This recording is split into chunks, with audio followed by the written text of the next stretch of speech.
औज़ुबिल्लाहिमिनश्शैतानिर्रजीम बिस्मिल्लाहिर्रहमानिर्रहीम अस्सलामु अलैकुम रहमतुल्लाहि व बरकातुहू। आज हम सूरह बकरा का तर्जुमा तफसीर और ख़ुलासा बयान करेंगे। जैसे कि कल भी हमने 2 सूरतों का तर्जुमा तफसीर ख़ुलासा बयान किया था, जिसमें इरशाद रब्बानी हो रहा था कि परवरदिगार इरशाद फरमा रहे थे कि सिखा दिया हमने आदम को नाम सब चीज़ों के, फिर सामने किया उन सब चीज़ों को फरिश्तों के। फरमाया मुझको नाम बताओ अगर तुम सच्चे हो। फरिश्ते बोले पाक है आप, हमको इल्म नहीं मगर जितना आपने हमको इल्म सिखाया, बेशक तू ही है असल हिकमत वाला, असल जानने वाला।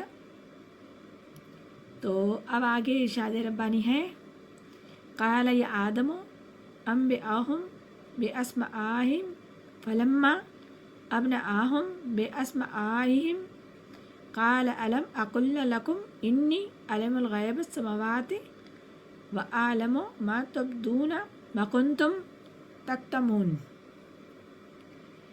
फरमाया ए आदम बता दो फरिश्तों को उन चीज़ों के नाम।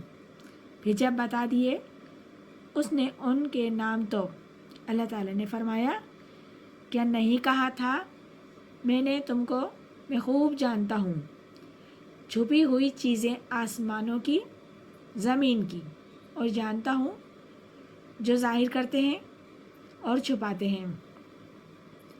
यानी कि अल्लाह ताला ने आदम अलैहिस्सलाम को जब नाम सिखा दिए तो उनको बताया। जब फरिश्तों ने कहा तो फरिश्तों के सामने आदम अलैहिस्सलाम को कहा कि उन सब के नाम बताओ, बिमा उनकी हालात व ख़वास के, खूबियों के उन तमाम इल्म नाम बता दो जो इल्म आपको सिखाए। फिर जब बता दिए हज़रत आदम अलैहिस्सलाम ने उन चीज़ों के नाम, फरिश्ते समझ गए। हज़रत आदम अलैहिस्सलाम इस इल्म के माहिर हो गए हैं।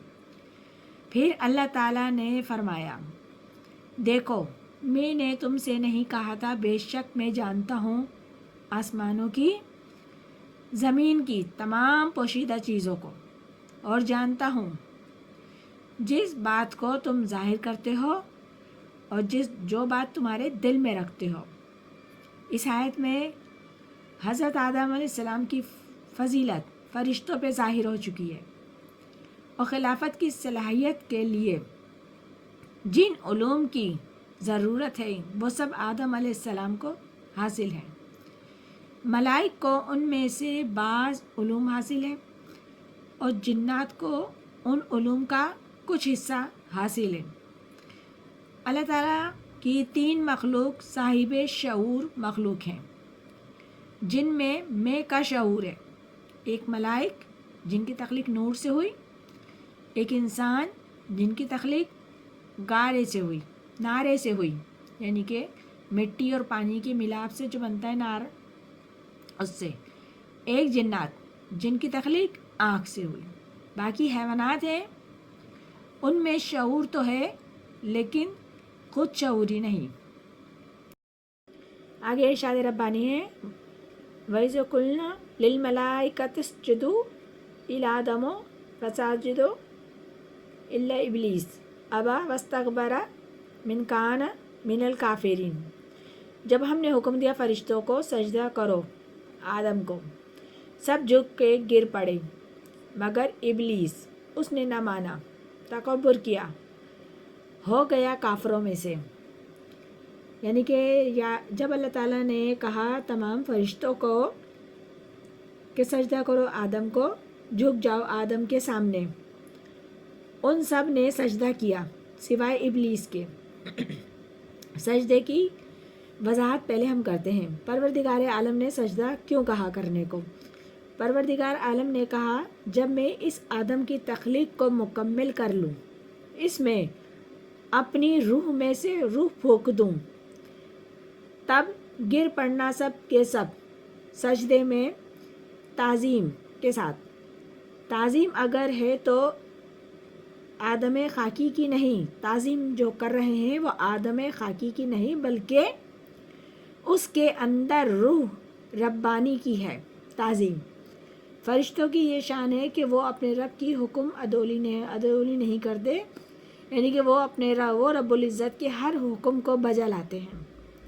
ابلیس فرشتہ نہیں تھا، وہ جن میں سے تھا، بس اس نے سرکشی کری اپنے رب کے حکم سے، اور یہ اختیار جن اور انسان دونوں کو دیا گیا ہے۔